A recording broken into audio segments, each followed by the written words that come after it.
موضوع الدرس في قصة سيدنا داود وسليمان عليهم السلام وما فيها من المواعظ والعبر، سورة صاد، تفسير ابن كثير. الحمد لله رب العالمين، والصلاة والسلام على أشرف الأنبياء وسيد المرسلين سيدنا محمد وعلى آله وأصحابه أجمعين. اللهم صل على سيدنا محمد وعلى آل سيدنا محمد كما صليت على إبراهيم وعلى آل إبراهيم في العالمين إنك حميد مجيد. أعوذ بالله من الشيطان الرجيم. بسم الله الرحمن الرحيم. ووهبنا لداود سليمان نعم العبد إنه أواب إذ عرض عليه بالعشي الصافنات الجياد وقال إني أحببت حب الخير عن ذكر ربي حتى توارت بالحجاب ردوها علي فتفك مسحا بالسوق والأعناق.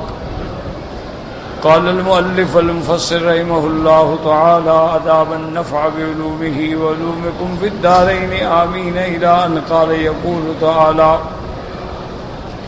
مخبرا أنه وهب لداود سليمان أي نبيا كما قال عز وجل.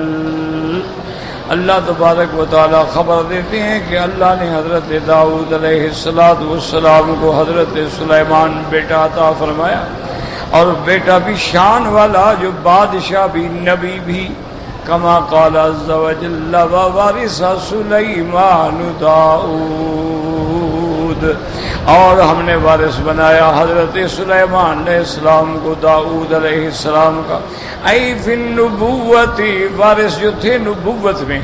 فإلا فقد كان له بنون غيره فإنه قد كان عنده 100 امرأة حرائر.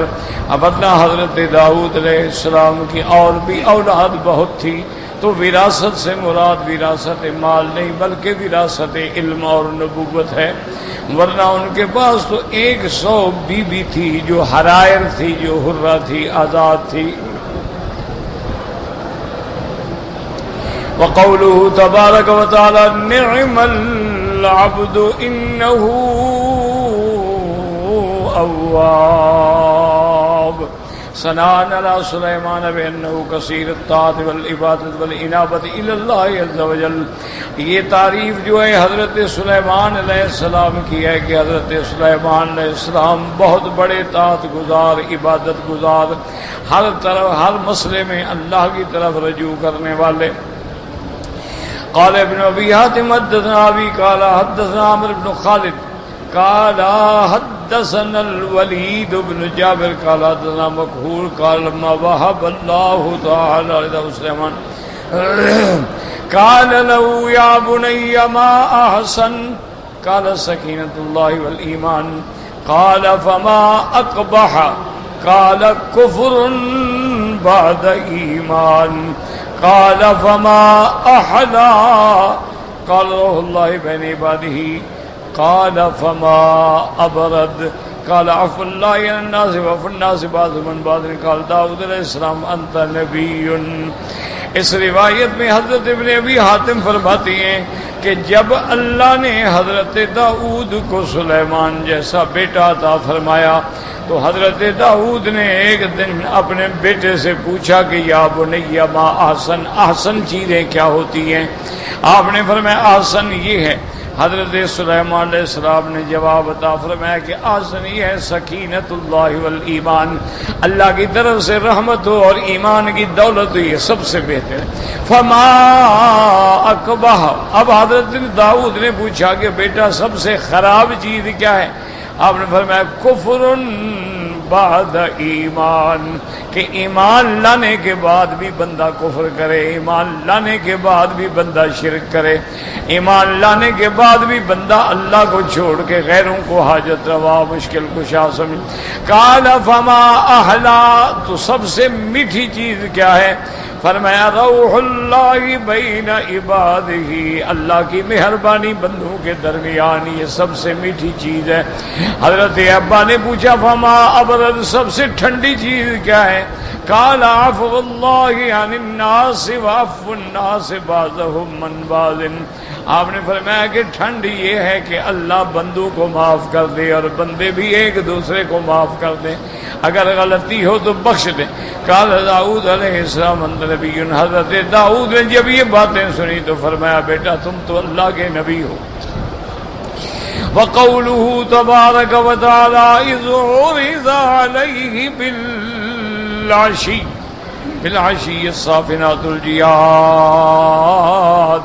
ای اذ عرض علیہ سلیمان علیہ السلام فی حال مملکتہ وسلطانہ الخیل الصافنات، کہ حضرت سلیمان علیہ السلام کے سامنے اعلیٰ نسل کے گھوڑے پیش کیے گئے۔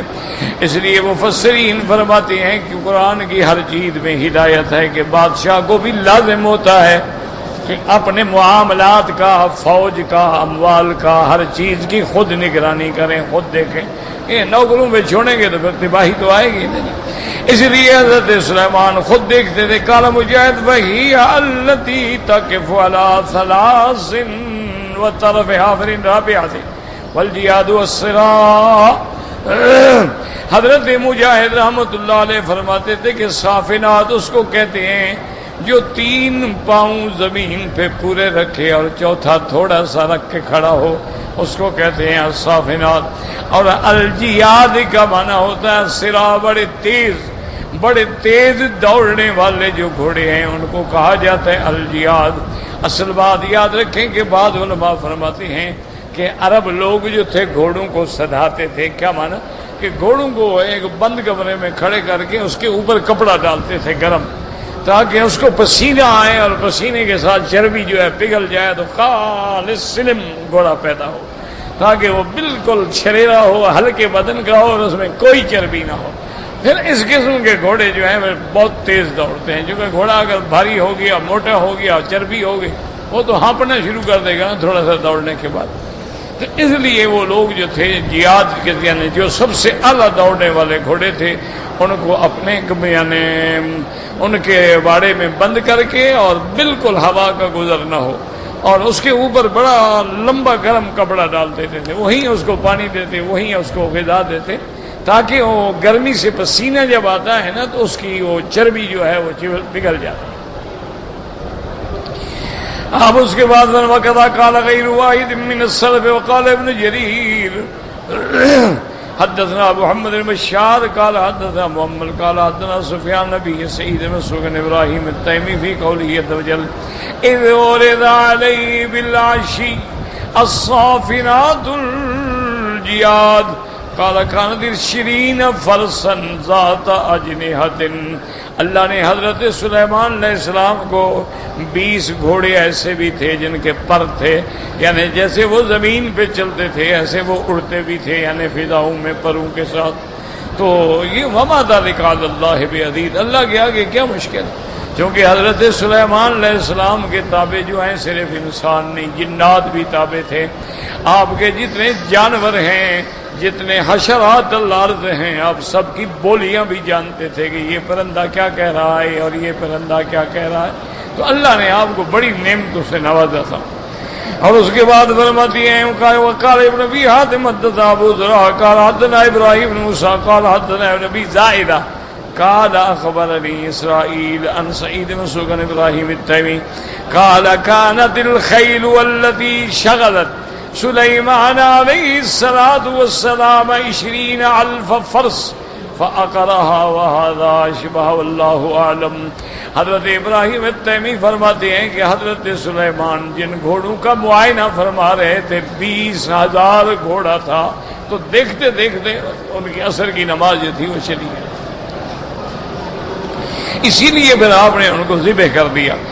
وقال ابو داود حدثنا محمد بن عوف قال حدثنا سعيد بن ابي مريم قال اخبرنا يحيى بن ايوب قال حدثني عماد بن غزية محمد ابراهيم حدثه النبي سلمة بن عبد الرحمن عائشة رضي الله عنها قالت قدم رسول الله صلى الله عليه وسلم من غزوة تبوك او خيبر وفي صحوتها الستر فهبت الريح وكشفت ناحية الصدر بنات لعائشة رضي الله عنها اللعب فقال ما هذا يا عائشة قال رضي الله عنها بناتي يرى بينهن فرسا له جناحان من رقاء.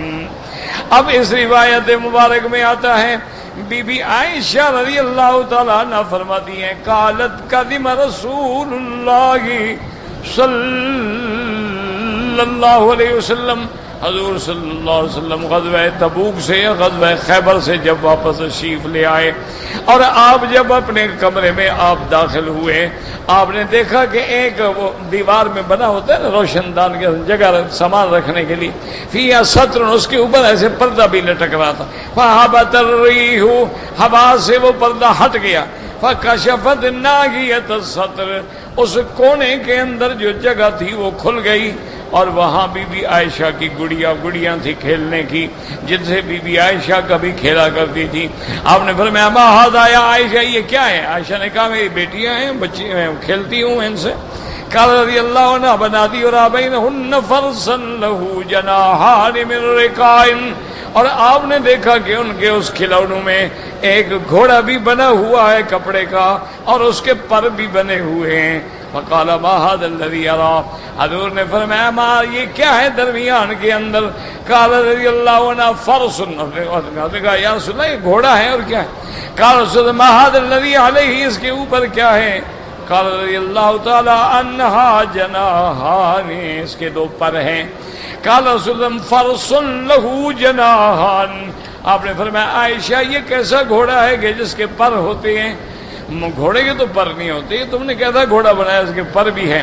قال رضی اللہ تعالی عنہ سمیت ان سلیمان علیہ السلام قال خیر لاجنحۃ قال رضی اللہ عنہ وضحک حتی رأیت نواجذہ بی بی عائشہ نے کہا یا رسول اللہ حضرت سلیمان کے بھی تو گھوڑے تھے جن کے پر تھے میں نے بھی بنائے ہیں. تو حضور بہت مسکرائے ہنس پڑے حضور کہ بی بی عائشہ بہت ذکی تھی نا بہت عالمہ تھی اور بڑا مطالعہ بھی تھا اور اللہ نے بڑا فہم بھی دیا تھا. اسی لیے بڑے بڑے صحابہ بھی بی بی عائشہ سے آ کے مسئلہ پوچھتے تھے رضی اللہ تعالی عنہ. یعنی بعض مسائل میں جب اشکال ہوتا تو بی بی عائشہ سے مسئلہ پوچھتے تھے رضی اللہ تعالی. تو انہوں نے کہا یا رسول اللہ اگر حضرت سلیمان کے گھوڑوں کے پر ہیں تو میں نے بھی بنا دیے. وقولہ تبارک و تعالی فقال انی احببت حب الخیر عن ذکر ربی حتی توارت بالحجاب. ذکر غیر واحد من صرف المحسن اشتغل بأرضها حين فات وقت صلاة العصر والذي يقطع بأنه لم يتركها عمدا بل نسيانا كما شغل من امام الخندق صلاة الصلاة بعد الغروب وذلك ثابت في الصحيحين من غیر وجہ. اب مفسر رحمۃ اللہ علیہ فرماتی ہیں کہ سلف صالحین سے یہی بات ہے انہ اشتغل بارضها جب گھوڑے پیش کیے گئے حضرت سلیمان ایسے مشغول ہو گئے کہ آپ سے صلاۃ عصر نماز عصر جو تھی آپ سے چلی گئی. حضرت سلیمان کبھی نماز نہیں چھوڑتے تھے. ہاں انسان عمدن کبھی نہیں چھوڑی. نسیان کے طور پہ ہو سکتا ہے یا ایسی مشغولیت ہو جائے مجبوری ہو جائے جیسے کہ حضور صلی اللہ علیہ وسلم خندق کے موقع پہ جب خندق کی کھدائی کر رہے تھے تو حضور صلی اللہ علیہ وسلم کی صلاۃ العصر کی نماز جو تھی وہ قضا ہو گئی اور آپ نے مغرب کی نماز کے بعد پڑھی اور حضور نے اس دن بڑی بد دعا کی کافروں کو اللہم املا بیوتہم نارا یا اللہ ان کافروں کے گھروں کو آگ سے بھر دے جنہوں نے محمد مصطفیٰ کی نماز قضا کرا دی ہے.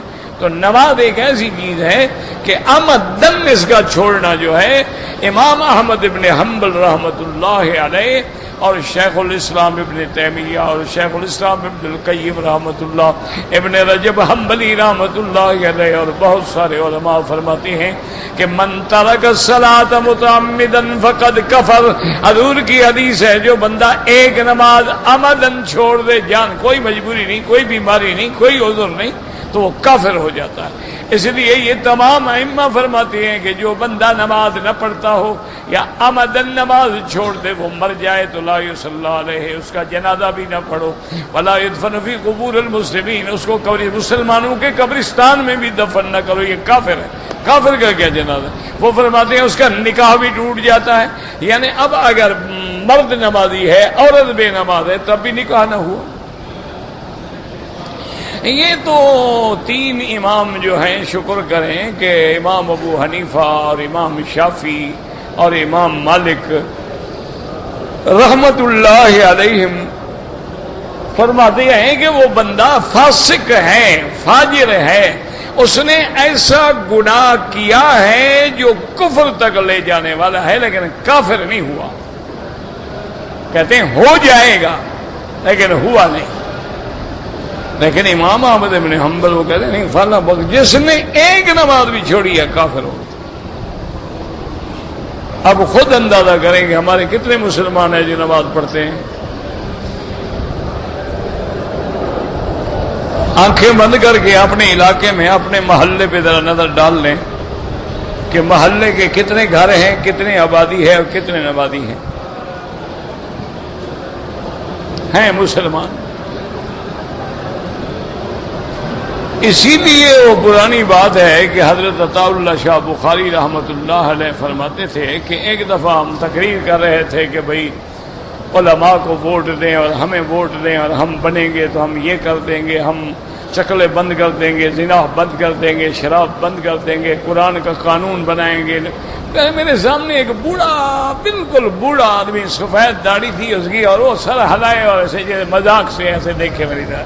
مجھے سمجھنا ہے اس بیچارے کو کیا ہو گیا۔ جب تقریر ختم ہو گئی تو میں نے بلایا، میں نے کہا بابا تم نے کیا یہ سر مارے؟ انہوں نے کہا میں تمہاری بے وقوفی پہ ہنس رہا تھا۔ جی کہتے ہیں میں حیران ہو گیا، میں نے کہا کیا بات؟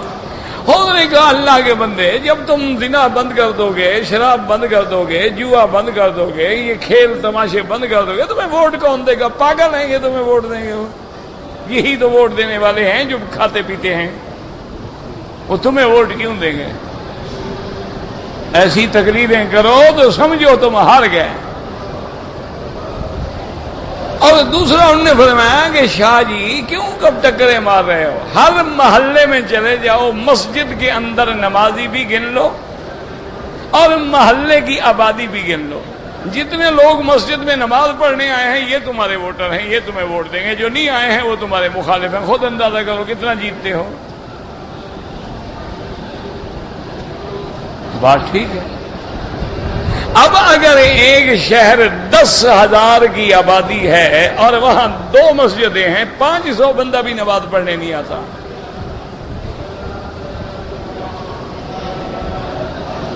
پانچ 100 آدمی بھی نماز میں نہیں آتا۔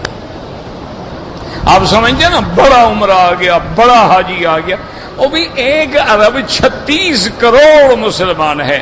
اگر سالانہ 20 لاکھ بھی آئے تو کتنی پرسنٹیج بنے گی؟ یہ تو 0.000 بھی نہیں بنتی۔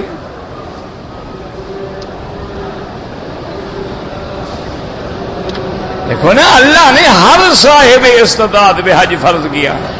مثلا آپ کی آبادی ہے 16 کروڑ، 16 کروڑ میں اگر 1.5 لاکھ درخواست ملی تو کیا ہو گیا؟ 16 کروڑ میں صرف 1.5 لاکھ آدمی امیر ہے۔ یہ جو بڑے بڑے غدار پڑے ہوئے ہیں، خرکار پڑے ہوئے ہیں، ان کا پیسہ کدھر ہے؟ کچھ نہیں، سوال ہی پیدا نہیں۔ اچھا، اب یہاں پر جتنی ہماری آبادی ہے جو رہ رہی ہے، یعنی دلوں کا راز اللہ جانتا ہے، لیکن 99% اس لیے رہ رہے ہیں کہ ان کو پیسہ مل رہا ہے، کمائی ہو رہی ہے۔ کہ 1 لاکھ بن جائے نا، پاکستان کا 20 لاکھ بن گیا۔ 1 لاکھ سے تو بزنس نہیں ہو سکتا، 20 لاکھ سے تو کوئی نہ کوئی کام ہو جاتا ہے نا۔ اس لیے پڑے ہوئے ہیں، وہ اللہ رسول کے لیے تھوڑے ہیں۔ سب کے گھر میں الا قلیل من عبادی الشکور ڈش چلتے ہیں، فلمیں چلتی ہیں، وی سی آر چلتے ہیں، ڈی وی ڈی لگے ہوئے ہیں، 46 انچ کے لمبے سکرین دیواروں کے ساتھ لگے ہوئے ہیں، اور جناب سارا دنیا کے مغلدات، دنیا کے منکرات سب کچھ ہو رہا ہے۔ ویسے جی ہم مکے مدینے میں رہتے ہیں، جی سبحان اللہ، اللہ کا بڑا کرم ہے جی، خدا نے ہمیں مکے مدینے میں رکھا ہوا ہے۔ اور مکے میں ابو جہل بھی مکے میں رہتا تھا، مدینے میں محمد مدنی کا سب سے بڑا دشمن عبداللہ ابن ابی اور منافق رہتا تھا۔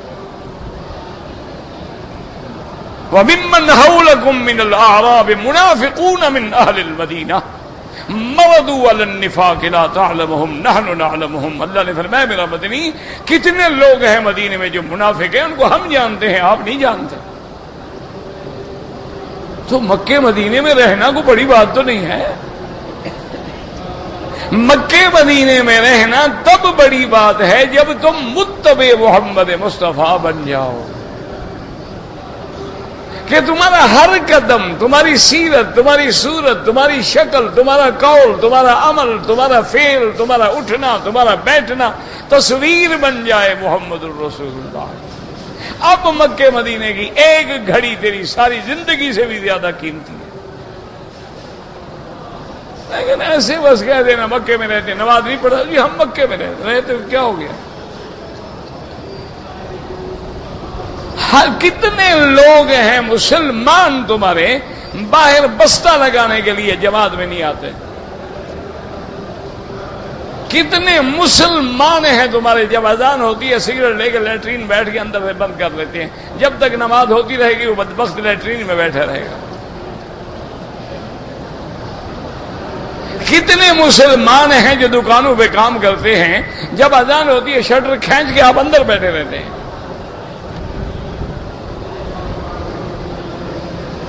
تو ایسے مکے مدینے میں رہنے کا کیا فائدہ ہے جناب؟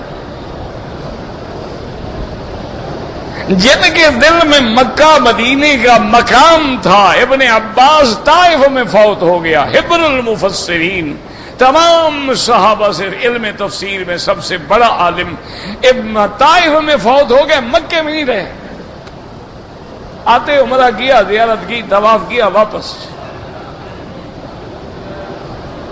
سب ساتھیوں نے کہا ذرا مکے میں، ابھی نہیں، مجھ سے طائف میں 70 گناہ ہو جائے لیکن مکے میں ایک غلطی ہو گئی تو میں پکڑا جاؤں گا۔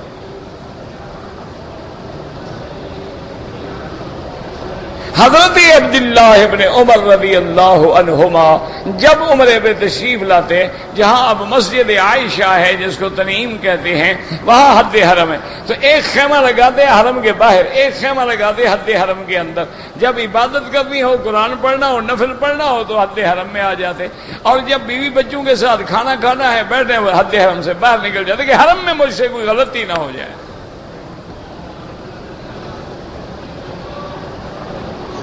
ہم تو اللہ تبارک و تعالی بس رہ رہے ہیں، کھا رہے ہیں، پی رہے ہیں، یعنی اپنے آنکھوں سے آپ نے بھی دیکھا ہوگا، ہم نے بھی دیکھا ہوگا، کعبے کے باہر، حرم کے باہر کھڑے ہیں، سگریٹ پی رہے ہیں۔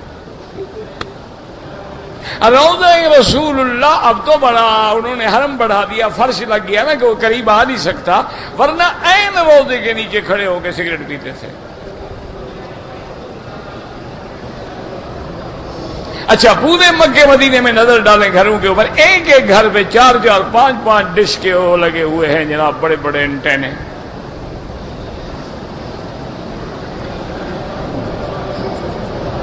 کتنا مسلمان ہے جو حرم میں ہے، ہر کسی کے جیب میں موبائل ہے، موبائل کے اندر میوزک ہے۔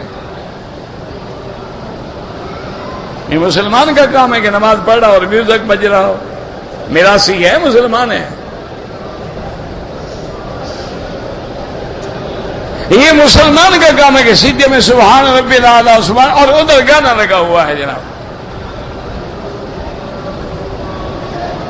اور بعض بدبختوں نے ایسے میوزک لگائے ہوئے ہیں جو سیکس کے میوزک ہوتے ہیں، بے حیائی کے میوزک ہوتے ہیں، اور بعض لوگوں نے ایسے میوزک ان میں بھرے ہوئے ہیں جو نصرانی اپنی عبادت والے دن، اتوار والے دن جب سروس کرتے ہیں، عبادت کرتے ہیں، اس وقت جو دھنیں بجتی ہیں وہ ان کے موبائل میں ہیں اور وہ اللہ کے حرم میں بج رہی ہیں۔ یہ مسلمان ہے، یہودی نماز پڑھنے آتا ہے۔ نصرانی نماز پڑھنے آتا ہے، کوئی ہندو آتا ہے، سکھ آتا ہے، طواف ہو رہا ہے، گانا ہو رہا ہے، طواف ہو رہا ہے اور موبائل پہ قصے کہانیاں شروع. اچھا کیا حال ہے جناب، ٹھیک ہے نا، تم ٹھیک ہو نا، ہاں ٹھیک ہے. اچھا کب آ رہے ہو، اچھا تم کہاں ہو، اچھا تم کدھر ہو، کیا کھا رہے ہو، کیا جخ مار رہے ہو. طواف میں قصہ ہو رہا ہے. یہ مسلمان ہے؟ طواف میں ضروری بات کرنا جائز ہے کہ کسی نے پوچھا بھی نماز ہو گئی، آپ نے کہا نہیں ہوئی، بس ختم ہوگی بات. یہ تھوڑا ہے کہ کس سے کہانیاں کرو اور بیوی کو ٹیلی فون کرو کہ جناب آپ کھانا گرم کریں میں آ رہا ہوں. یہ کون سا طواف ہے؟ یہ کون سا طواف ہے؟ اچھا کیا ہے جناب، خیریت ہے، کب آئے تم، تمہارا سینہ پھر گیا، طواف تو باطل ہو گیا. کون سا طواف ہے؟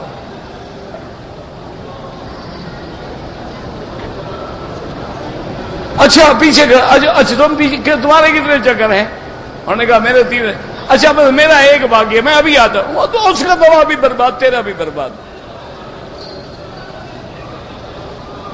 الطواف کالصلاۃ.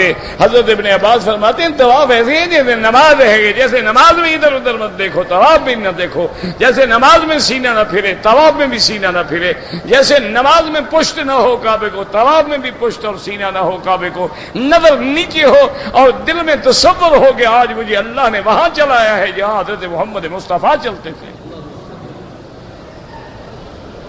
ایک طواف کرو تمہارے 10 طوافوں سے بہتر ہے. دیکھو پھر طواف کا اثر ہوتا ہے کہ نہیں ہوتا. تصور کرو کہ یا اللہ میرے جیسا گناہگار، میرے جیسا بد کردار اس مقام پہ آ چکر رہا ہے جہاں حضرت ابراہیم الخلیل تھا، اسماعیل علیہ السلام تھے، جہاں 1,24,000 پیغمبر تھا، جہاں میرا مدنی محمد مصطفیٰ تھا، جہاں صحابہ تھے، تابعین تھے، ائمہ مجتہدین تھے، محدثین تھے، اولیاء اللہ تھے، عباد اللہ. آج میرے جیسا بد کردار بھی اسی جگہ پھر رہا ہے. یہ سب تیرا کرم ہے آقا. پھر دیکھو طواف میں لذت آتی ہے کہ نہیں آتی. بھاگ رہے ہیں، چکر پورے کر رہے ہیں. میں نے جی آج 10 طواف کیے ہیں. پتہ شروع کا او جی وہ جو کہتے ہیں نا وہ حجر اسود، بس وہ آگے پیچھے شروع کر دیا تھی. اور پہلے کرو طواف نہیں ہوتا، بعد میں کرو طواف نہیں ہوتا. کوئی طواف مذاق ہے؟ جہاں سے مرضی آئے شروع کر دو، جہاں مرضی آئے ختم کر دو. طواف کے آداب ہیں جیسے نماز کے آداب ہیں. کتنے لوگ ہیں ایمان سے کہیں جب نماز پڑھتے ہیں تو کھڑے ہیں اللہ، کتنے لوگ ہیں نماز اللہ. یہ کون سی سنت ہے، حدیث ہے؟ بھئی سینے پہ ہاتھ باندھنے کی حدیث موجود ہے، ہمارا ایمان ہے. اور ناف پہ ہاتھ باندھنے کی حدیث موجود ہے، ناف سے نیچے موجود ہے. لیکن یہ شرط ہے کہ یہ جگہ جو ہے یہاں ہو. یہ کہاں ہے؟ اللہ ہدایت دے، خدا کرے اللہ جھگڑوں سے بچائے، فساد سے بچائے. اب جب نماز پڑھو تو ہر چیز کی توجہ قبلے کی طرف ہو کے کانوں کے برابر ہاتھ اٹھائیں. یہ نہیں کہ ہاتھ یوں ہوں یوں ہوں، کعبے کی طرف ہوں. اور جب زمین پہ ہاتھ رکھو یہ نہیں کہ یوں کر کے سجدہ کرو اور یوں کر، نہیں، کعبے کی طرف ہوں. یہ بھی حکم ہے کہ جب ہاتھ ہو تو انگلیاں ملی ہوئی ہوں، اور جب رکوع پہ ہاتھ رکھو تو انگلیاں کھلی ہوئی ہوں، اپنے گھٹنے کو اچھی طرح پکڑ سکو. اور جب تشہد میں بیٹھو تو پھر انگلیاں ملی ہوئی ہوں. یہ نہیں کہ ایک پاؤں ادھر ہے حضرت کا اور ایک پاؤں ادھر ہے، دونوں پاؤں بھی کعبے کی طرف ہوں. نماز کو بچوں کا کھیل ہے، طواف کھلونا ہے. بس دوڑ لگائی، 7 چکر لگائے، اور جی میں نے تو میرا طواف دے ہو گیا، تم باقی تم اپنا پورا کر لو. اچھا جی میں نے طواف تو کیا تھا اور صفا مروہ نہیں دوڑا تھا، سر مڑا دیا. اچھا جی طواف دوڑا تھا، صفا مروہ بھی کیا تھا، لیکن ٹک لگوا دیے تھے. بس ٹھیک ہے، جو مرضی ہے. اور جی میں نے صفا بھی دوڑا، طواف بھی کیا، لیکن بال میں نے جتنے جا کے کٹوائے، کیونکہ یہاں اچھا سالون نہیں ہے نا، فیشن میں فرق آتا تھا. یعنی عمرہ مکے میں ہوتا ہے، طواف جدے میں کرتے ہیں. نیا مذہب ہے، کو نیا دین ہے. انا للہ و انا الیہ راجعون. اپنا عمرہ بھی برباد اور ایک دم بھی بڑھ گئی. کوئی حکیم نے نہیں کہا عمرہ کرو، کرنا ہے تو پھر سنت کے مطابق کرو. پہلے کتابیں پڑھو، سیکھو، نہ سمجھ آئے علماء کے دروازے پر جاؤ. کتاب کو 1 دفعہ 2 دفعہ 3 دفعہ 4 دفعہ 5 دفعہ 10 دفعہ دہراؤ، یاد کرو. نہیں یاد ہوتا عالم سے پوچھو، جی یہ بات سمجھ نہیں آتی، پھر عمرہ کرو. سمجھو طواف کیا ہے، پھر طواف کرو. سمجھو مدینہ منورہ جانا ہے تو کس طرح حاضری دینی ہے، آداب حاضری کیا ہے، آداب مسجد نبوی کیا ہے، آداب صلاۃ و سلام کیا ہے، آداب دعا کیا ہے، آداب قباء کیا ہے، آداب شہداء احد کیا ہے. پہلے پڑھو کتابیں. یہاں سمجھنا ہے نشان لگا دو، عالم سے پوچھ لو کہ تاکہ تمہارا آنا جانا قبول ہو، سنت کے مطابق ہو. تم نے مدینے سے واپس آنا ہے، مکے آ رہے ہو تو راستے میں میقات ہے، تم نے عمرہ کرنا ہے تو میں نے احرام کہاں سے باندھنا ہے، پہلے دین سمجھو. آ جائیں گے او جی ہم نے مدینے سے آئے تھے، بس عمرہ تو نہیں کیا، بس مسجد عائشہ سے احرام باندھ لیا. کیوں آپ مدینے سے رہے ہو، احرام مسجد عائشہ سے باندھ رہے ہو. اور جی ہم پاکستان سے آئے تھے اور سامان میں چلا گیا احرام ہمارا، آیا عمرے پہ ہے، جو کام تھا وہ ہوائی جہاز والوں کو دے دیا. پھر کیا ہوا، او جی پھر جدے اترے، پھر جدے بھی احرام نہیں باندھا، پھر راستے میں کہتے ہیں ایک مسجد ہے وہاں سے لوگ باندھ رہے تھے، ہم نے بھی باندھ لیا. ٹھیک ہے، انا للہ و انا الیہ. خدا کے لیے دین سیکھو،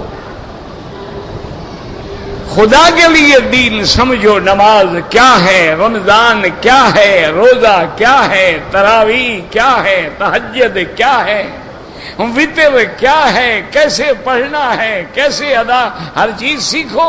اور ایک چھوٹی سی کتاب ملتی ہے نماز کی، ہر زبان میں، اردو میں بھی ہے، انگریزی میں بھی ہے، عربی میں بھی ہے. اچھا ہر مسلک میں بھی ہے، شافعی بھی ہے، حنفی بھی ہے، اہل حدیثوں کی بھی، سب کتابیں. جو تمہارا مسلک ہے لے لو کتاب پڑھو، کوئی تعصب نہیں، کوئی جھگڑا نہیں. لیکن نماز تو صحیح طریقے سے ادا کرو نا. اچھا خاصا ماشاءاللہ تندرست آدمی ہے، نفلیں بیٹھ کے پڑھے گا، اللہ اکبر بیٹھا ہوا. یہ کون سا مسئلہ ہے کہ نفل بیٹھ کے پڑھو؟ یہ کس نے کہا ہے آپ کو؟ لازماً مر جائے گا لیکن وتر سے پہلے 2 رکعت بیٹھ کے پڑھے گا. اور حضور کی حدیث ہے کہ اجر القائم نصف اجر القائم، بیٹھ کے پڑھنے والے کو کھڑے ہو کے پڑھنے کے برابر آدھا ثواب ملتا ہے. تو تم آدھا ثواب کیوں ضائع کر رہے ہو بھائی؟ فرض کھڑے ہو کے پڑھے ہیں، سنتیں کھڑے ہو کے پڑھے گا، وتر کھڑے، نفل بیٹھ کے پڑھے گا. اور شریف آدمی ایک حدیث میں ہے کہ لما بدن رسول اللہ، جب حضور کا بدن مبارک بھاری ہو گیا تھا تو آپ بیٹھ کے بھی نماز پڑھتے تھے، اور وہ بھی نفل نماز. وہ تہجد کی بات ہے، یہ تھوڑا ہے کہ ہر نفل بیٹھ کے پڑھو. اور پھر وہ تو نبی پاک کی تہجد تھی نا کہ 8 پارے جو ہیں تہجد میں آپ پڑھتے تھے. تم تو 8 سطریں بھی نہیں پڑھتے ہو، تم کیوں بیٹھ جاتے ہو؟ حضور تو سورت بقرہ، سورت آل عمران، سورت نساء، سورت انعام، سورت مائدہ تہجد میں پڑھتے تھے. اور جتنا لمبا کی رکوع قیام تھا اتنی لمبا رکوع کرتے تھے، اتنی لمبا سجود فرماتے تھے. تم نے تو ایسے 2 رکعتیں بھی کبھی نہیں پڑھی ہوں گی. تم نے تو ماشاءاللہ کہ ایسے مولوی سے نماز سیکھی ہے کہ 5 منٹ میں 5 نمازیں ختم. انا للہ و انا الیہ راجعون. اس کے علاوہ بندہ کیا کہہ سکتا ہے؟ ہمارے ذمے ہے کہ ہم چیختے رہیں، کہتے رہیں، باقی ماننا نہ ماننا تو بھائی تمہاری مرضی ہے نا. اور تم نے بھی فیصلہ کر لیا، ادھر سے سنو ادھر سے نکال دو. کرنا وہی ہے جو باپ دادے نے سکھایا ہے. پورا مہینہ قرآن سنو، واپس جا کے سجدہ قبر پہ کرو. انا للہ و انا الیہ. پھر مکے آنے کی ضرورت کیا ہے؟ کیا ضرورت ہے خواہ خواہ طواف کرنے کی؟ اگر قبروں پہ ہی جھکنا ہے تو کیا ضرورت کیا ہے طواف کرنے؟ اگر آپ نے قبروں پہ سجدے کرنے ہیں، قبروں پہ عرس اور قوالیاں اور مجرے سننے ہیں، عمرے کرنے کی کیا ضرورت ہے؟ یہ کوئی تماشا ہے کہ کبھی ادھر بھی آ گئے کبھی ادھر بھی آ گئے؟ اس لیے فرماتی ہے کہ حضور صلی اللہ علیہ وسلم کی نماز بھی خندق والے دن ضائع ہوئی، اور آپ نے قضا پڑھی اور مغرب کے بعد عصر کی نماز پڑھی، وذالک ثابت فی الصحیحین، اور یہ حدیث مبارک جو ہے بخاری اور مسلم کے اندر موجود ہے۔ ان جابر رضی اللہ تعالی عنہ قال جاء عمر رضی اللہ عنہ یوم الخندق بعدما غربت الشمس وجعل يسب كفار قريش ويقول يا رسول الله والله ما كنت أصلي حتى قال الشمس تغرب، وقال رسول الله ما صليتها، قال فقمنا إلى بيت النبي الله صلى الله عليه وسلم أفصل بعد المغرب ثم صلى بعدها المغرب۔ اب اس حدیث میں آتا ہے کہ حضرت جابر رضی اللہ تعالیٰ عنہ سے روایت ہے، قال جاء عمر رضی اللہ تعالیٰ عنہ، حضرت عمر آئے رضی اللہ تعالیٰ عنہ یوم الخندق، جب سورج غروب ہو گیا، فجعل یسب کفار قریش، کافروں کو گالیاں دے رہے تھے جن کی وجہ سے ان کی نماز خراب ہوئی، اور آگے کہنے لگا یا رسول اللہ واللہ ما کنت اصلی طاقت الشمس تغرب۔ انہوں نے کہا حضور میں نے تو نماز اس حال میں پڑھی ہے کہ سورج ڈوب رہا تھا۔ آپ نے فرمایا تم نے نہیں پڑھی ہے۔ اس کے بعد حضور صلی اللہ علیہ وسلم نے الابت ہانا جگہ کا نام ہے، فتوضا نبی اللہ صلی اللہ علیہ وسلم، حضور نے وضو فرمایا، وضوءنا، ہم نے بھی وضو کیا، فصلی العصر بعد ما غربت الشمس، سورج ڈوب گیا تھا، حضور نے عصر کی نماز پڑھی، اور اس کے بعد پھر حضور صلی اللہ علیہ وسلم نے بعد میں مغرب کی نماز پڑھی ہے۔ وَيَاتَمُ نُكَانْ سَائِغًا فِي بِلَّةِ دَاخِلِ الصَّلَاةِ حضرت اب مفسر فرماتے ہیں یعنی نماز قضا ہو گئی۔ یاد رکھیں کیونکہ عصر کا وقت جو ہے سورج ڈوبنے تک ہے، جب سورج ڈوب گیا تو نماز قضا ہو گئی۔ اور اسی طرح حضور نے فرمایا کہ جو لوگ عصر کی نماز میں اتنی دیر کر دیتے ہیں کہ سورج پیلا ہونا شروع ہو جاتا ہے، آپ نے فرمایا تلک صلاۃ المنافق، یہ منافقوں کی نماز ہے کہ بیٹھے رہیں گے بیٹھے رہیں گے بیٹھے رہیں گے، او اس وقت کھڑے ہوں گے ماشاءاللہ کہ سلام پھیرو تو اب مؤذن مغرب کی اذان دے دے، تاکہ جان چھڑائے نا، دونوں نمازیں پڑھ کے گھر آ گئے۔ اب اس کے بعد مفسر رحمۃ اللہ نے فرماتی ہیں کہ یہ بھی ہو سکتا ہے کہ حضرت سلیمان کے زمانے میں اگر نماز کی تاخیر ہو جائے جنگ کے لیے یا قتال کے لیے تو وہ جائز ہو۔ والخیل تراد للقتال، کیونکہ گھوڑے جو آپ نے رکھے تھے لازمی بات ہے کہ آپ نے کوئی شہرت کے لیے یا عزت دولت کے لیے نہیں رکھے بلکہ اللہ کے راستے میں جہاد کے لیے رکھے۔ وقد ادعى طائفة من العلماء ان هذا كان مشروعا فنسخ صلاة الخوف، بعض علماء فرماتی ہیں کہ یہ بات جو تھی پہلے موجود ہماری شریعت میں بھی تھی، لیکن بعد میں جب حکم ہوا کہ حالت خوف میں بھی نماز پڑھو، دشمن سامنے ہے تب بھی نماز پڑھو، گھوڑے کی پیٹھ پہ بیٹھے ہو جنگ لڑ رہے ہو تب بھی نماز پڑھو، اشارے سے پڑھنا پڑے تب بھی نماز پڑھو۔ اس کے بعد یہ حکم جو تھا خوف من المذاہبۃ الی ذلک فی حال المصائفۃ والمزائقہ، حیث لا تمکن صلاۃ علیہ کما فعل الصحابہ رضی اللہ عنہم فی فتح تستر وہو منکون مقبول وظائف۔ بعض علماء فرماتی ہیں یہ اس وقت ہے کہ جب دشمن کے سامنے صفیں بنی ہوئی ہیں اور اتنا وقت حالات تنگ ہیں کہ بندہ رکوع نہیں کر سکتا، سجدہ نہیں کر سکتا، کیوں رکوع میں جیسے دشمن فوراً حملہ کر دے، تو بعض علماء نے فرمایا ہے کہ نہیں، وہ پہلا بات جو ہے وہی حکم ہے۔ وہ صلاۃ الخوف پڑھنے کا بھی یاد رکھو طریقہ ہوتا ہے کہ دو صفیں ہیں نا، اب امام نماز پڑھائے گا تو ایک صف نہ دونوں صفیں نماز، اور اگلی صف جو ہے وہ کھڑی رہے گی، پیچھے والے رکوع سجود کر لیں گے، پھر جب وہ کھڑے ہو جائیں گے تو اگلے رکوع سجود کر لیں گے، تاکہ دشمن کے سامنے کوئی نہ کوئی تو کھڑا ہے نا۔ اور اس کے بعد فرماتے ہیں فضل رحمت اللہ ردوہا علی فتفق مسحم بالسوق والاعناق، قال وسیلہ قال واللہ رسیلنی بات ربی اغرم علیکہ ثم امر بها فعکرت، آپ نے بلایا، پھر ان گھوڑوں کو بلایا گیا اور پھر آپ نے تلوار سے ان سب کو زخمی کر دیا اور ذبح کر دیا۔ قضا قال قطار وقال ضربانا کورا کی باب السیوف، آپ نے تلوار کے ساتھ ان کی کونچیں کاٹ دی اور ان کی گردنیں کاٹ ڈالی۔ وقال علی ابن ابی طالب وجعل مصارع فی الخیل وأراکیبها حبا لها. اور ایک قول حضرت ابن عباس کا یہ ہے کہ تلوار سے نہیں مارا بلکہ ہاتھ پھیر رہے تھے محبت کے ساتھ. وهذا القول اختاره ابن جرير قال لأنه لم يكن ليعذب حيوانا بالأركبة ويهلك مالا من ماله بلا سبب. چونکہ بعض علماء فرماتی ہیں کہ یہ بات جو ہے ٹھیک ہے کہ ہاتھ پھیر، کیونکہ حیوان کو عذاب دینے کا کیا معنی؟ اگر غفلت ہوگی تو ان کو قتل کر دو اور ان کو ذبح کر دو اور ان کو مارو، کیا فائدہ ہے اس سے؟ النبی صلی اللہ علیہ وسلم ان جانوروں کا تو کوئی قصور نہیں. وحاضر رجابی ابجیفی انہوں کا کون فی شرم جواز بسہادہ والا سیمدہ کان غضب اللہ تعالی. بعض علماء فرماتے ہیں کہ ابن جریر کی یہ بات حجت نہیں ہے بلکہ شریعت سلیمان میں یہ بات جائز ہوگی اس لیے، اور خاص طور پہ جب اللہ کے لیے ناراض ہو کے کیا ہے. سب انه اشتغل بها خرج وقصا ولهذا ما خرج عنها الا توجه الله ظلما خير منه الريح التي بأمره رخاء صاب.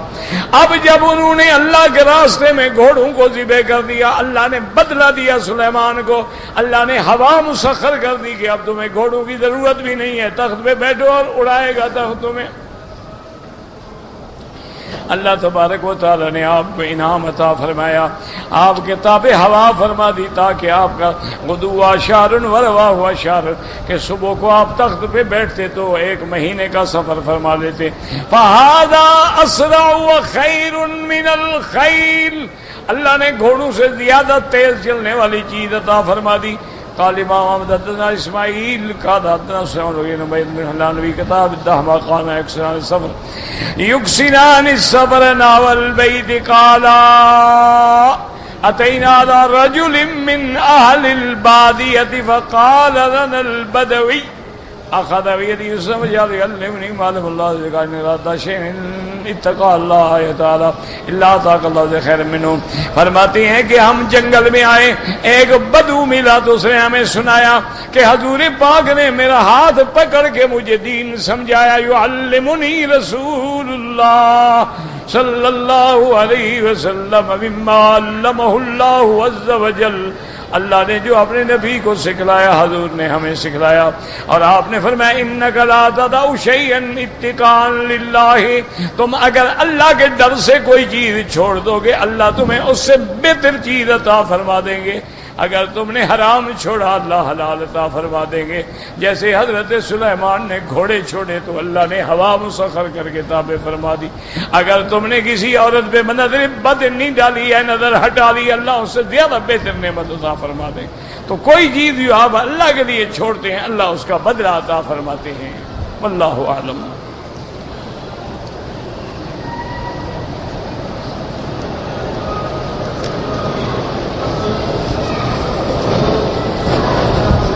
کہتے جی کہ ہم لوگ رمضان آئے ہیں عمرے کے لیے، ہمارے ساتھ کچھ بوڑھے لوگ ہیں، ان کے لیے روزہ رکھنا جو ہے وہ بڑا مشکل ہے. اتنا بوڑھے لوگوں نے عمرہ کر لیا، سفر کر لیا، طواف کر لیا، صفا دوڑ لیا، اب روزے میں کیا تکلیف ہے بھائی؟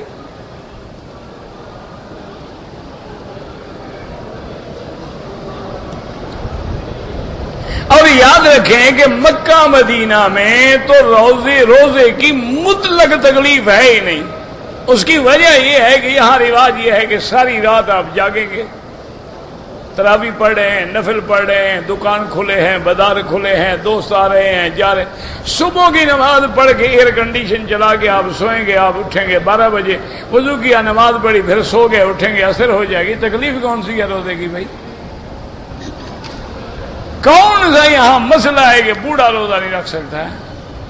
ہاں کوئی بیمار ہے الگ بات ہے، اور اگر وہ بیمار ہے روزے رکھنے کی طاقت نہیں ہے، لیکن کیا امید ہے کہ میں 2 مہینے بعد 4 مہینے بعد ٹھیک ہو جاؤں گا تو پھر روزے قضا کرے گا؟ اگر کوئی نعوذ باللہ ثم نعوذ باللہ ایسی بیماری ہے جس سے ٹھیک ہونے کی امید ہی نہیں ہے، اللہ معاف فرمائے، تو پھر اس کا فدیہ ہے کہ جو آپ صدقہ فطر دیتے ہیں نا جی. مثلا ہے کہ ہمارے ہاں 2.25 سیر گندم ہے، یہاں 3 کلو چاول ہے. یا اس کی قیمت دے دیں یا وہ چیز خرید کر کے تقسیم کر دیں. کیونکہ ان کا غذا چاول ہے، وہ چیز دی جاتی ہے جو یعنی غذا البلد ہو، جو چیز جس ملک میں زیادہ کھائی جائے.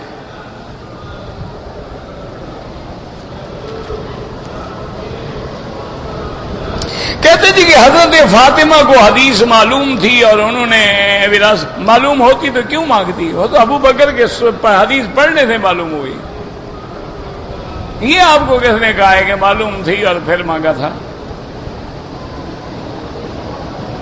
وہ تو ان کو معلوم نہیں تھی، معلوم ہوتی تو بی بی فاطمہ کیوں مانگتی؟ اور پھر مجھے یہ بتائیں کہ بی بی فاطمہ نے جب درخواست کی ہے میراث کی تو پہلے ابو بکر کو خلیفہ تسلیم کیا تو مانگنے گئی؟ اگر وہ خلیفہ ہی نہیں ہے تو مانگنے کیوں گئی؟ اور پھر مانگنے میں یعنی حضرت علی جو موجود ہے وہ کیوں نہیں آئے؟ انہوں نے کہا میں نہیں جاتا، تم جاؤ نا، تمہارا کام جانا، میں نہیں مانگتا. تو یہ تو بات واضح ہے کہ ان کو حدیث، جب حضرت ابو بکر نے حدیث پڑھی بی واپس آ گئی، بات ختم ہو گئی. اور یہ تو وراثت کی زمین ہے نا. حضرت علی سے مانگا تھا حضرت فضل اور حضرت عباس نے، انہوں نے کہا کہ زمین جو ہے نا وہ ہمیں میراث کے لیے نہ دو، ہم جانتے ہیں نبی پاک کا میراث نہیں ہے، زمین تقسیم بھی نہ کرو، لیکن ہمیں کاشت کرنے کے لیے تو دو. حضرت علی نے دے دی. ایک فصل کاشت کیا، دونوں جناب ڈنڈے سوٹے لے کے آ گیا ایک سے لڑنے کے لیے. حضرت علی نے فرمایا پھر ابو بکر عمر عثمان نے ٹھیک کیا تھا نا، تم لوگوں کو نہ میراث دیا نہ کاشت کے لیے دی، لہذا چھوڑ دو زمین، بھاگ جاؤ، بس تم دونوں چھوڑ دو زمین.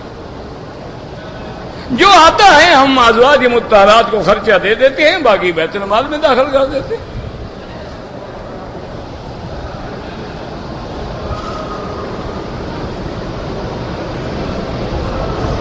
کہتے تھے کہ اگر کسی آدمی نے ایک احرام میں چادروں میں عمرہ کیا ہے تو اس کے استعمال شدہ احرام کو کوئی دوسرا استعمال کر سکتا ہے. کیوں؟ احرام استعمال کرنے سے، عمرہ کرنے سے پلید ہو جاتا ہے، گندا کام کیا اس نے. نہیں، آپ مجھے سمجھائیں کہ بھائی عمرے کرنے والے نے کوئی گناہ کا کام کیا ہے کہ وہ کپڑے پلید ہو گئے، اب دوسرا استعمال نہ کرے، اس کو 100 آدمی استعمال کرے.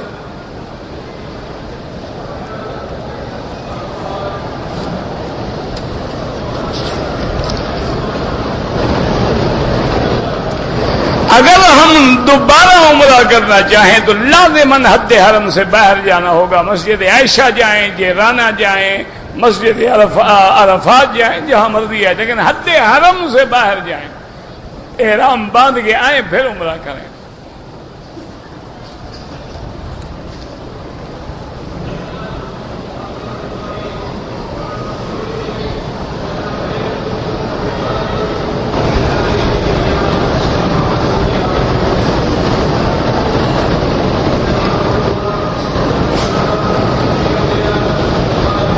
بہرحال گزارش یہ ہے کہ جب آپ کی بیوی نے احرام باندھا ہے تو اس کے وقت اس کو حیض نہیں تھا. جب وضو کیا تب بھی آپ کی بیوی کو حیض کا کوئی شبہ نہیں تھا. عمرہ کیا، طواف کیا، نوافل ادا کیے، صفا کی، بال کٹائی، آرام کیا. جب صبح کو تہجد کے لیے وضو کرنے لگے تو پھر میری بیوی کو حیض کے نشان کا شبہ ہوا. تو اس کا آسان حل یہ ہے کہ اب اگر حیض شروع ہو گیا ہے، جب حیض سے پاک ہو جائے ایک دفعہ طواف دوہرا دے کہ یا اللہ وہ جو میں نے طواف کیا تھا ممکن ہے اس میں ایام کا وقت ہو تو میں دوبارہ طواف کر رہی ہوں، پھر کوئی دم نہیں ہے انشاءاللہ.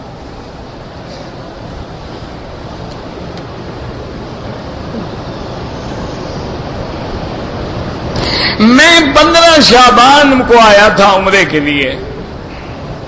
رمضان میں ہم مدینہ شریف جائیں گے، پھر مکہ آئیں گے، تو جب آپ مدینے سے احرام باندھ کے عمرہ کریں گے تو انشاءاللہ وہ رمضان کا عمرہ ہے اور اس کی وہی فضیلت ہے جو آپ اپنے ملک سے باندھ کے آتے. وہ بھی میقات ہے، مدینہ بھی میقات ہے.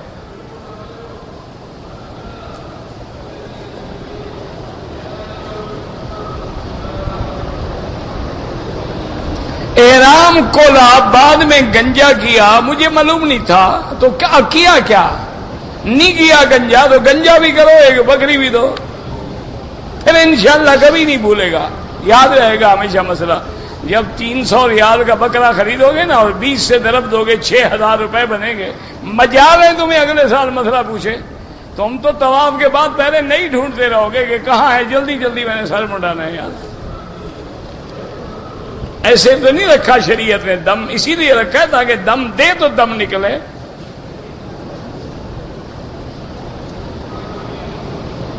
کہتے ہیں کہ لوگ تبلیغ کرنے والوں کو برا کہتے ہیں، ہمیشہ اچھوں کو برا کہا جاتا ہے، لوگ انبیاء کو کہتے تھے، صحابہ کو کہتے ہیں، تو یہ کوئی بڑی بات تو نہیں ہے نا۔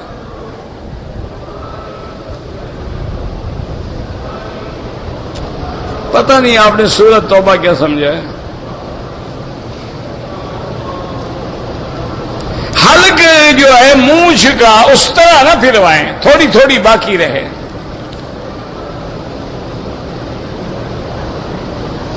بہرحال داڑھی سنت ہے رکھنا، مونچھ کو بالکل اس طرح پھروانا منع ہے، تھوڑی تھوڑے بال نظر آئیں۔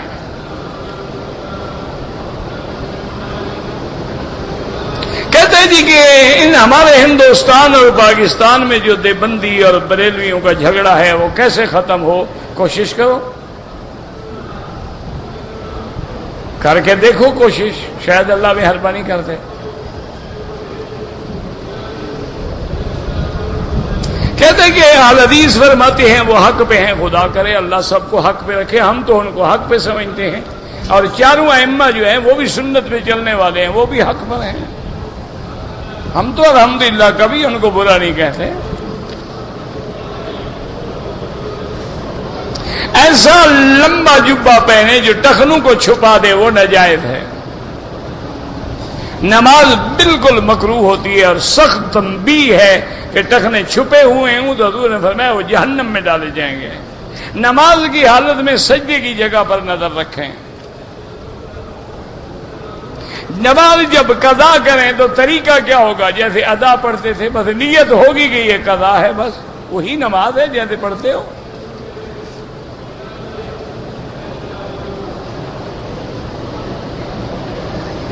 میں نے 8 عمرے کیے ہیں، پہلے عمرے میں نے بال کاٹے تھے ایک لڑکی نے، باقی 7 عمروں میں نہیں کاٹے ماشاءاللہ، تو ابھی تک آپ احرام میں ہیں۔ پہلے بال کاٹے، ایک دم بھی ادا کریں، دم ایک پڑے گی، اگر دم کی طاقت نہ ہو پھر روزے رکھو 3۔ حرم شریف کی یا کعبے کی تصویر رکھنی جائز ہے، بندے کی نہ ہو۔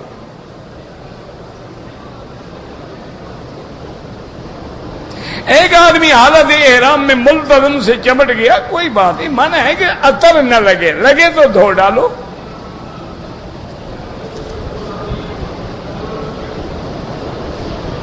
اگر بیٹا 3 سال کا چوٹ لگی گر گیا، اس پر کوئی جرمانہ ہی نہیں ہے، وہ تو بچہ ہے، وہ بالغ ہی نہیں ہوا۔ اور ویسے بڑے آدمی کو بھی چوٹ لگ جائے اور خون نکل آئے تو کوئی جرمانہ نہیں۔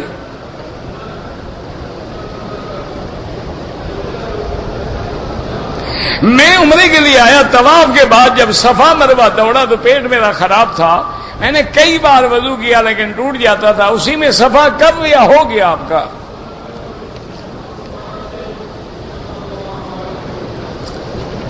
توبہ کرو، گناہ کیا ہے توبہ کرو، بتانے کی کوئی ضرورت نہیں ہوتی۔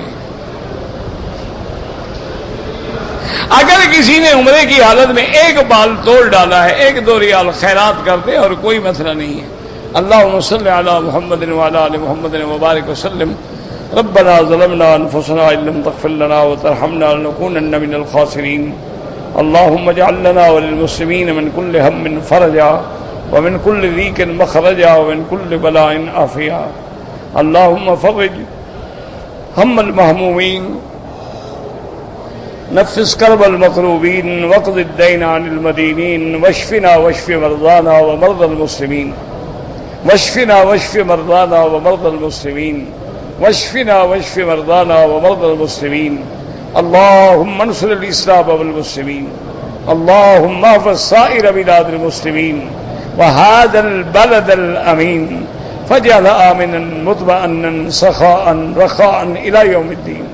یا اللہ بیماروں کو شفا عطا فرما، یا اللہ بیماروں کو شفا عطا فرما، یا اللہ بیماروں کو شفا عطا فرما، یا اللہ بے حیاؤں کو حیا عطا فرما، بے دینوں کو دین عطا فرما، بے اولادوں کو اولاد عطا فرما، جن کی اولاد ہیں ان کو صالح بنا، یا اللہ جن کے گھروں میں بچیاں ہیں ان کے رشتے آسان فرما، یا اللہ بے روزگاروں کو روزگار عطا فرما، قرض داروں کے قرض ادا فرما، یا اللہ جن کے رزق میں تنگی ہے ان کے رزق میں اپنے خزانہ غیب سے دروازے کھول دے، یا الہ العالمین اسلام کی عزت کا فیصلہ فرما، یا اللہ کفر کی ذلت کا فیصلہ فرما، یا اللہ مسلمان کشمیر میں ہیں، عراق میں ہیں، فلسطین میں ہیں، ہندوستان میں ہیں، افغانستان میں ہیں، عراق میں ہیں، یا اللہ شیشان میں ہیں، بنگلہ دیش میں ہیں، پاکستان میں ہیں، عرب میں ہیں، عجب میں ہیں، ان کی جان مال آبرو عزت کی حفاظت فرما،